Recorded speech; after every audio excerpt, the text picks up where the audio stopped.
لسانی یفقهوا قولی اما بعد فقد قال اللہ تبارک و تعالی فی کتابہ المجید و فرقانہ الحمید بسم اللہ الرحمن الرحیم انا نحن نزلنا الذکر و انا لہ لحافظون صلوات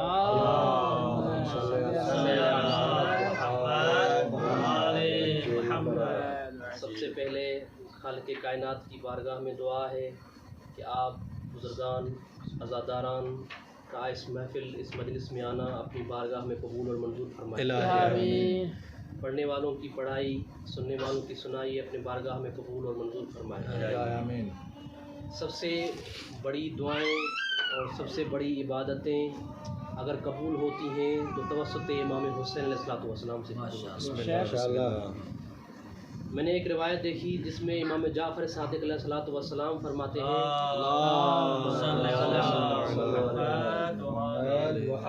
امام فرماتے ہیں کہ جو بندہ میرے جد بزرگوار امام حسین علیہ السلام کے روضے کے گنبد کے نیچے پہلی مرتبہ 3 دعائیں مانگے گا وہ ضرور قبول ہوگا. کیونکہ جب گنبد کے نیچے بندہ ہوتا ہے تو اس وقت حتماً اس کا چہرہ امام حسین علیہ السلام کے روضے کی طرف ہوتا ہے. تو پہلی مرتبہ جو نظر پڑے امام حسین کے روضے کی طرف وہ دعا ضرور اللہ قبول کرتا ہے. پھر کسی شخص نے کہا کہ یا ابن رسول اللہ جو بندہ کربلا نہ جا سکتا ہو وہ کیا کرے؟ پھر امام نے فرمایا کہ اسے چاہیے کہ میرے جد بزرگوار کی مجلس میں شریک ہو جائے. میرے جد بزرگوار کی مجلس میں شریک ہو جائے.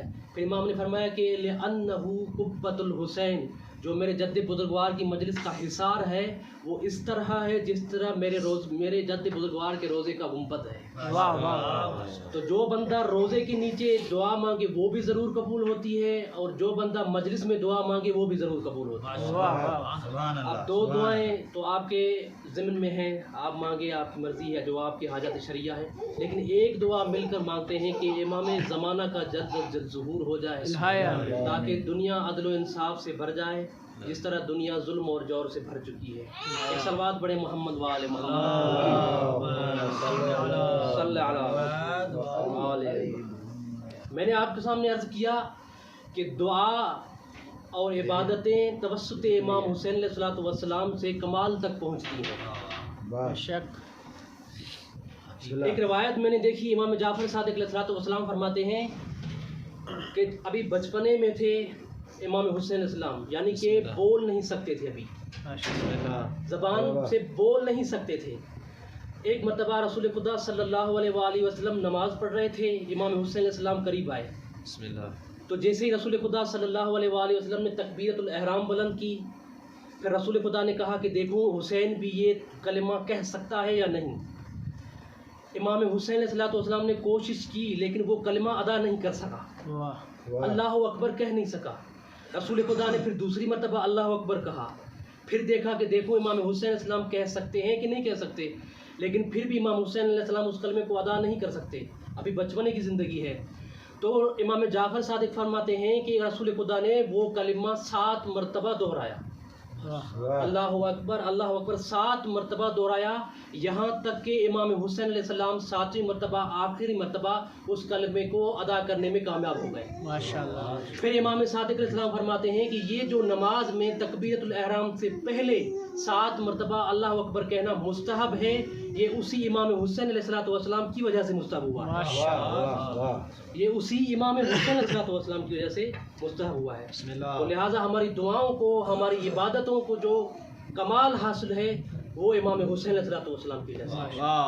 یہ تمیداً میں نے آپ کے سامنے امام حسین علیہ السلام کی فضیلت کے اعتبار سے 2 واقعات آپ کے سامنے پیش کیے. میں ابھی اپنے موضوع کی طرف وارد ہونا چاہتا ہوں کہ جو آیت میں نے آپ کے سامنے پیش کی جس میں خداوند متعال فرماتا ہے انا نحن نزلنا الذکر و انا لہ لحافظون، کہ ہم نے اس ذکر کو نازل کیا ہے اور ہم ہی اس کی حفاظت کریں گے. ماشاءاللہ.